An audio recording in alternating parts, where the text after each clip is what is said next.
नमः सिद्धे। सरस्वती नमस्तुभ्यं वरदे कामरूपिणी विद्यारंभं करिष्यामि सिद्धिर्भवतु मे सदा। जलोदात्सांगमयी जिनवाणी माता की जय। परम पूज्य गणनी प्रमुख श्री ज्ञानमती माता जी की जय। अयोध्या शाश्वत तीर्थ क्षेत्र की जय। प्रवचन निर्देशिका ग्रंथ का स्वाध्याय प्रारंभ हो रहा है। आपने प्रवचन निर्देशिका के अंदर अनेक विषयों का ज्ञान प्राप्त करके और ज्ञान की वृद्धि की है। प्रकरण चल रहा है ग्रंथों के अध्ययन अध्यापन की शैली, क्योंकि सभी लोग कुछ ना कुछ अध्ययन करते हैं, चाहे लौकिक ग्रंथों का अथवा धार्मिक ग्रंथों का। स्वाध्याय एक ऐसी चीज है, स्व प्लस अध्याय, माने जिसके द्वारा अपनी आत्मा का अध्ययन हो, अपने लिए हित की बात जिसके द्वारा जानी जाए, तो वह स्व प्लस अध्याय माने अपनी आत्मा का अध्ययन, अपने हित के लिए अध्ययन, ज्ञान प्राप्त करने का माध्यम है स्वाध्याय। लौकिक अध्ययन तो सभी लोग करते हैं, धार्मिक अध्ययन में रुचि बहुत ही बिरले लोगों की होती है। तो उसके अंदर इसलिए क्रम बताया गया, क्या बिरले लोगों में से, दुर्लभ लोगों में से हैं, तो आपका जो ज्ञान हो, समीचीन ज्ञान, मोक्ष मार्ग के लिए प्रवृत्त कराने वाला ज्ञान हो, उसके लिए अनेक प्रकार के ग्रंथों का आधार लेकर पूज्य ज्ञानमती माता जी ने इस ग्रंथ के अंदर वर्णन किया है। कल आपने जाना था कि कठोर वचन भी जो गुरुओं के होते हैं, वे चूंकि शिष्य के, भक्त के हित के लिए होते हैं, तो वह भी अपने लिए बहुत ही कार्यकारी होते हैं, मन को प्रफुल्लित करने वाले होते हैं। अब आगे बताते हैं शिष्य कैसे हों। पेज नंबर खोलिएगा 173, 173। शिष्य कैसे हों उसके लिए बताया, शिष्य भी दुराग्रह से रहित हो तथा श्रवण धारण आदि बुद्धि के विभव से युक्त हो, इत्यादि गुणों से युक्त शिष्य ही शास्त्र माने उपदेश के लिए पात्र होता है। वरना अगर गुरु का उपदेश मिला या गुरु ने अध्ययन कराया,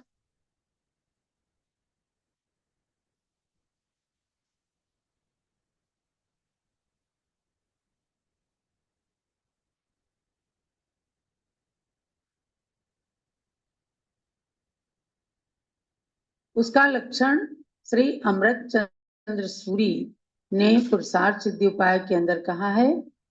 अष्टावनिष्ठ दुस्तर दुरितायतनान्यमुनिव परिवर्ज्य, अष्टावनिष्ठ दुस्तर दुरितायतनान्यमुनि परिवर्ज्य, जिन धर्म देशनाया भवन्ति पात्राणि शुद्ध दिया। शुद्ध दिया माने शुद्ध बुद्धि वाले, अच्छी बुद्धि वाले। तो उनके लिए क्या कहा, अनिष्ट और दुस्तर पाप के स्थान स्वरूप जो मध्य मास मधु हैं। जैन शासन के अंदर सबसे पहले मध्य मास मधु के त्याग की बात कही गई। और 5 उदंबर फल, तो 5 और 3 मिलकर के 8 हो जाते हैं। पंच उदंबर फल, बड़, पीपल, पाकर, उमर, कठुमर, ये 5 चीजें वर्तमान में खाने में भी नहीं आती हैं, इनकी उपलब्धता भी कम ही होती है। और इन सब के अंदर 8 चीजों में त्रस्त जीवों का घात होता है और व्यक्ति ना समझ करके भी समझो मांसाहार का सेवन कर लेता है, क्योंकि जिस चीज के खाने में जीव हिंसा हो तो वह मांसाहार के समान ही है। तो 8 प्रकार की ऐसी चीजें हैं, इन 8 का त्याग करके शुद्ध दिया माने शुद्ध बुद्धि वाले, अच्छी बुद्धि वाले जन ही जिन धर्म की देशना के पात्र होते हैं। वरना क्या है कि जो मांसाहार कर रहे हैं, जिन धर्म की देशना उनके अंदर नहीं टिक पाती। बड़े बिरले लोग होते हैं कि जब ऐसी चीजों का सेवन करते हुए भी गुरुओं से शिक्षा प्राप्त करते हैं तो वे इन चीजों का सेवन बंद कर देते हैं, संकल्प कर लेते हैं, नियम कर लेते हैं कि हम नहीं खाएंगे। जब बच्चा 40 दिन का होता है तब माँ उसे मंदिर लेकर के जाती है। जैन शासन की परंपरा है कि 40 दिन तक प्रसूति गृह से माँ बच्चे को लेके कहीं बाहर नहीं जाती, और जब सबसे पहले निकलती है तो मंदिर की ओर उसे ले जाया जाता है। मंदिर में जाकर उसके कान में कोई ना कोई बड़े लोग और अगर गुरु होते हैं तो उनके द्वारा उस बच्चे के कान में नमोकार मंत्र सुनवाया जाता है। ये जीवन जीने की एक प्रक्रिया बता रही कि जब से उसने आंख खोली तब से सबसे पहले उसको ये पाठ पढ़ाया जाता है कि आपको मध्य मास मधु का त्याग है, 5 उदंबर फलों का त्याग है। बच्चा कुछ नहीं समझता, लेकिन उसकी माँ और उसके पिता पर जिम्मेदारी डाली जाती है कि 8 साल तक बच्चे को समझ होने तक, आज तो बच्चे जल्दी ही समझदार हो जाते हैं क्योंकि बहुत जल्दी स्कूल भेज दिया जाता है, लेकिन माता पिता पर जिम्मेदारी डाली जाती है कि आप इन 8 अभक्ष चीजों का बच्चे को सेवन नहीं कराएंगे और उसको समझ आते ही फिर उसे बताएंगे कि आप किसी का टिफिन शेयर नहीं करेंगे, कोई मांसाहार की वस्तु का सेवन नहीं करेंगे, कहीं किसी में शहद है तो उस चीज को नहीं खाएंगे, शराब नहीं पिएंगे, मांस से बनी हुई चीजें नहीं खाएंगे, जो जैसे केक वगैरह हैं जिनके अंदर अंडा पड़ता है उसको नहीं खाएंगे। इन सब चीजों की बुद्धि प्रारंभ से ही दी जाती है, संस्कार डाले जाते हैं और प्रायः माता पिता फिर अपने बच्चों को वैसे संस्कारों में ढालते हैं। कुछ कुछ बच्चे, आज ऐसा विकृत वातावरण आ गया है कि कोई कोई बच्चे इस प्रकार से हो जाते हैं तो क्रिश्चियन स्कूल में पढ़ने से, इंग्लिश मीडियम के स्कूलों में पढ़ने से, बड़े बड़े स्कूलों में पढ़ने से उनकी बुद्धि के अंदर ये समझ आता है कि इन चीजों के खाने से या एक खाने से या ऐसी चीजें खाने से, मांसाहारी वस्तुएं खाने से शक्ति बढ़ती है और फिर बहुत मुश्किल में ही वो छोड़ पाते हैं। तो अगर उन्हें प्रारंभ से संस्कार दिए जाएंगे, जिस दिन से स्कूल जाना शुरू किया है या आपने उनका टिफिन बनाना शुरू किया है तो उसी दिन से उनको बताना पड़ेगा, क्योंकि आज जमाना बहुत ही ज्यादा भौतिक जमाना आ गया है, मोस्ट मॉडर्न युग आ गया है जब लोग इन चीजों से परे रहते हैं। आज पैकिंग का सिस्टम है, सुंदर पैकिंग होना चाहिए, उसके अंदर चाहे जहरी भरा हो। तो पैकिंग के जमाने में और ज्यादा सावधान रहने की जरूरत है। जब आप उनके अंदर की चीजों का पढ़ेंगे कि इसके अंदर क्या है, जो भी प्रोडक्ट हो, तो आपको पता चलेगा। फिर कितने ही बच्चे, चॉकलेट है इसके अंदर क्या पड़ती है बता दिया जाता है, कैडबरीज की चॉकलेट है, इसके अंदर क्या है, इन चीजों को बच्चे नहीं जान पाते और उसके आदी हो जाते हैं। उसके बाद जब जानते हैं तो उसको छोड़ने का प्रयत्न करते हैं या नहीं छोड़ पाते हैं तो उन्हें किसी प्रकार से अपनी लाइफ स्टाइल में मंजूर नहीं होता कि हम उसका त्याग करें। तो कुल मिलाकर के बताया कि जिनके अंदर इन 8 वस्तुएं प्राइमरी स्टेज पर त्याग करने की शक्ति है, त्याग करने की योग्यता है, त्याग कर देते हैं, तभी जाकर के जिन धर्म देशनाया पात्रम भवति, वही जिन धर्म की देशना के पात्र होते हैं, वही शुद्ध दिया, वही समीचीन बुद्धि वाले कहे गए हैं। वरना आप बड़े बड़े राजाओं की कथा भी सुनते होंगे कि मांसाहारी हुआ करते थे। एक राजा के यहाँ पंडित विद्वान रोजाना शास्त्र पढ़ने जाते थे, वे मांसाहारी राजा थे। तो जो पंडित उनके यहाँ शास्त्र पढ़ने जाते थे, जानते थे कि राजा के अनुकूल ही हमें बोलना है। एक जगह मांसाहार का प्रकरण आया कि मांसाहार करने वाला नरक में जाता है। उस जगह एक स्लिप लगा दी और उसको नहीं पढ़ा। अब क्या हुआ, वे बाहर चले गए कहीं। तब उसके स्थान पर राजा ने कहा कि चलो इसके बच्चे को बुला लेते हैं। तो विद्वान के बेटे को बुलाया गया कि अब आप शास्त्र पढ़िए। शास्त्र उसने पढ़ा। पहले जमाना था एक कि राजाओं के यहाँ भी विद्वान को स्थान होता था और वे राजाओं को भी सजग सावधान रखते थे, अच्छी अच्छी शिक्षाएं देते थे। घरों में भी, बड़े बड़े घरों में भी पहले विद्वान पंडित पढ़ाने के लिए हुआ करते थे। उसके बाद फिर परंपरा घटी तो समाज में पंडित विद्वान बच्चों को पढ़ाते थे, महिलाओं को पढ़ाते थे, संस्कारित करते थे।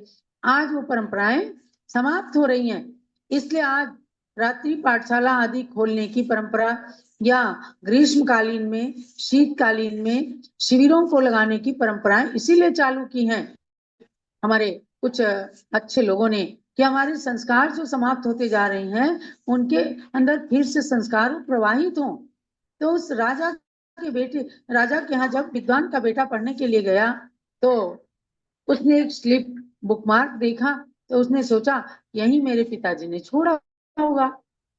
अब वो पढ़ता है, थोड़ा प्रकरण पढ़ने के बाद और फिर कहता है कि जो एक टुकड़ा भी मांस का खाता है वो रौरो नाम के नरक में जाता है और वहां तमाम दुखों को भोगता है। एकदम उस चीज को सुनते ही राजा, चूंकि मांसाहारी था, उसको मंजूर ही नहीं हुआ। विद्वान का बेटा कहता है राजन जो इसमें लिखा था मैंने पढ़ दिया, लेकिन राजा कहता है कि आपके पिताजी ने आज तक नहीं पढ़ा, तू दंड का पात्र है। और तुरंत राजा उसको मृत्यु दंड सुना देता है कि 2 दिन बाद तुझे मृत्यु दंड दिया जाएगा। 2-3 दिन के अंदर जो भी तेरी इच्छाएं हैं पूर्ण कर ले और तुझे मृत्यु दंड दिया जाएगा। अब वो बड़ा परेशान हुआ। दूसरे दिन जब उसके पिता विद्वान पंडित जी वापिस आए, बाहर गए हुए थे, तो जब घर में जाना कि कोहराम मचा हुआ है, मेरी बेटी को तो मृत्यु दंड मिला है, क्यों? तो उसने बता दिया कि ऐसे ऐसे जहां आपने स्लिप लगाया था हमने उसी को पढ़ दिया। बोले बेवकूफ कहीं का, तुझे पता ही नहीं है कि राजा मांसाहारी है और उसको कभी भी ये बात मंजूर नहीं होगी और तूने उसको पढ़ दिया। मैं इतने दिन से उसको टाल रहा था, मैंने वहां पर स्लिप इसलिए रखी थी कि भूल से भी कभी हम उसको पढ़ ना दें। तो राजा ने कहा अच्छा अब क्या करें। तो विद्वान सोचता है कि मैं अपने बेटे को कैसे बचाऊं। अगले दिन राजा की सभा में जाता है, अपने बेटे को लेकर के जाता है। राजन बड़ा उद्दंड निकला मेरा बेटा, और मैं तो आपसे माफी मांगने आया हूँ, इसने गलत अर्थ कर दिया, इसे सही अर्थ करना नहीं आया। राजन इसने पढ़ा तो जरूर उसको जो लिखा था, लेकिन ये अर्थ नहीं कर पाया। इसमें लिखा है कि मांस का एक टुकड़ा खाने वाला भी नरक में जाता है। इसका अर्थ ये है कि जो डल्ले के डल्ले मांस खाता है वो नरक में नहीं जाता है। राजा खुश हो गए, बोले अच्छा चलो इसको ठीक से अर्थ करना समझा देना, तुम्हारे कहने से मैं इसका मृत्युदंड माफ कर देता हूँ। अब देखो ये है भले कहानी लेकिन है सच्ची कहानी। उसने मायाचारी करके अपने बेटे को तो बचा लिया, लेकिन क्या अपनी आत्मा को बचा पाया? कि जिसने इस बात को कह दिया कि डल्ले के डल्ले मांस खाने वाला नरक में नहीं जाता, वो तो स्वर्ग में जाता है। राजा को तो खुश कर दिया, लेकिन उसने अपनी आत्मा को नरक में डाल दिया। उसी दिन से उसको नरक आयु का बंद हो गया। तो महानुभावों, इस प्रकार से कोई भी जिन देशना का पात्र नहीं होता। अर्थ करने का मतलब ये है कि उसका समीचीन अर्थ किया जाए, ऐसे मनमाना अर्थ नहीं किया जाए, या सामने वाले को केवल संतुष्ट करने के लिए गलत अर्थ ना किया जाए। तो ऐसे लोगों को आचार्य अमृतचंद्र सूरी कहते हैं, उन्हें तो देशनाग का पात्र ही नहीं बताया कि वे क्या करेंगे जब वो दूसरे को ही गलत उपदेश दे रहे हैं। तो ये भला जिन धर्म की देशना के पात्र कैसे हो सकते हैं जब स्वयं में क्रम क्रम से मांसाहारी चीजों का, अभक्ष्य वस्तुओं के सेवन का त्याग करने में सक्षम होंगे, तभी जिन धर्म की देशना के पात्र होते हैं, जिन धर्म की देशना का पात्र बनना मतलब आगे मोक्ष मार्ग पर चलने के योग्य होते हैं। केवल सामने वाले के समान उसकी इच्छा के अनुरूप बात नहीं कहना, उसके लिए जो हित में है वो बात कहना। श्रोता की इच्छा के अनुरूप नहीं। कोई डॉक्टर मरीज की इच्छा के अनुरूप दवाई नहीं देता, उसके मर्ज के अनुरूप दवाई देता है। गुरु कभी शिष्य को खुश करने के लिए प्रतिकूल आचरण करने का उपदेश नहीं देंगे, इच्छा के अनुरूप नहीं, योग्यता को वृद्धिंगत करने का उपदेश देंगे। वही असली गुरु हैं, वही सच्चे गुरु हैं। तो महानुभावों, आपको पेज नंबर 173 पर ये आचार्य अमृतचंद सूरी, जो बड़े बड़े ग्रंथों के टीकाकार हुए, जिन्होंने समय सार पर आत्मख्याति टीका लिखी, प्रवचन सार ग्रंथ पर टीका लिखी, पुरुषार्थ सिद्धि उपाय नाम का ग्रंथ लिखा, तो ऐसे आचार्य के कथन है। और उसके साथ में आगे कहते हैं, यावत् जीवमिति त्यक्त्वा महापापानि शुद्धि, जिन धर्म श्रुतेर योग्य स्यात् क्रतोपनयो द्विजः। सागार धर्मामृत नाम का ग्रंथ है, जो पंडित आशाधर जी ने लिखा। वे पंडित जरूर थे, लेकिन बड़े विद्वान थे। घर में रह करके भी उन्होंने संस्कृत टीकाएं लिखी, और आर्ष परंपरा के अनुसार भी उन्होंने सागार धर्मामृत और अनगार धर्मामृत नाम के जो 2 ग्रंथ लिख दिए। श्रावकों के लिए सागार धर्मामृत और संतों के लिए, मुनियों के लिए अनगार धर्मामृत। अनगार माने जिनके पास घर नहीं है, यानी जो घर का त्याग कर चुके हैं। ऐसे ही संतों के लिए तो वे सागार धर्मामृत में श्रावकों के लिए कहते हैं कि जीवन पर्यंत के लिए मध्य आदि 8 महापापों को छोड़कर जो शुद्ध बुद्धि हो गया है और जिसका उपनयन संस्कार हुआ है, ऐसा श्रावक जिन धर्म को सुनने के लिए योग्य होता है। ये सब बातें खोज खोज करके माता जी ने इसलिए रखा है, क्या जिनमें पात्रता नहीं भी है वो सुनते हैं, कोई तो सदुपयोग करते हैं और कोई दुरुपयोग भी कर लेते हैं। सोचते हैं ये तो साधुओं का धंधा है, जो भी जाए उसको सम्यक दर्शन ज्ञान चारित्राणि मोक्ष मार्ग बताना उनका कर्तव्य है, धंधा है। लेकिन ये नहीं समझ पाते कि इनके निमित्त से ही आज संसार बचा हुआ है, इनके ही निमित्त से आप गड्ढे में गिरने से बच रहे हो। संत न हो संसार में तो जल जावे संसार। संतों ने संसार को बचाने में, माने संसार से मोक्ष को दिलाने में अपना बड़ा भारी योगदान दिया है। इसी अयोध्या के अंदर बड़े बड़े महंतों के साथ भी जब हम लोगों की मीटिंगें हुई, सभा में आए, ज्ञानमती माता के त्याग तपस्या की बातें सुनी, तो उन्होंने कहा कि माता जी आप तो वास्तव में संत हैं। उन्होंने संत की परिभाषा की, जो संसार का अंत करने की ओर लगे हुए हैं, चल रहे हैं, वे संत हैं। क्या कहा? जो संसार का अंत करने के मार्ग पर लगे हुए हैं, यानी असली त्यागी हैं, असली संयमी हैं, वे संत हैं। क्योंकि ये त्याग तपस्या सुनना बड़ा कठिन होता है। लोग सोचते हैं कौन सा अजूबा है, उनसे कहो कि हमारे संत लोग हाथ में भोजन करते हैं, कहते हैं हम तो देखने आएंगे, और जब देखते हैं तो आश्चर्य में हो जाते हैं। कहते माता जी आपका हाथ में पानी लेकर के पेट कैसे भर जाता है, पानी से मन कैसे भर जाता है? अरे हम तो पानी भी इसी में पीते हैं, दूध भी इसी में पीते हैं, खाना भी इसी से खाते हैं। कोई थाली चम्मच कटोरी आपके संत नहीं लेते ना। दिगंबर जैन मुनि और आरिकाएं कोई भी थाली चम्मच से नहीं खाते, और जीवन भर उनका भाजन परित्याग हो जाता है। ऐसे संतों में से बड़े उच्च कोटि के संत हुए आचार्य कुंद कुंद स्वामी, अमृतचंद सूरी जैसे, और उनके पद के अनुयायी पंडित आशाधर जैसे भी हुए। बड़े बड़े और पंडित प्रवर हुए। आप देखो छह डाला, पंडित दौलत राम जी की छह डाला को घर घर में पढ़ा जाता है और उससे कुछ शिक्षाएं ली जाती हैं। नरक आदि दुखों को पढ़ करके नरक गति के दुखों से बचने का प्रयास किया जाता है।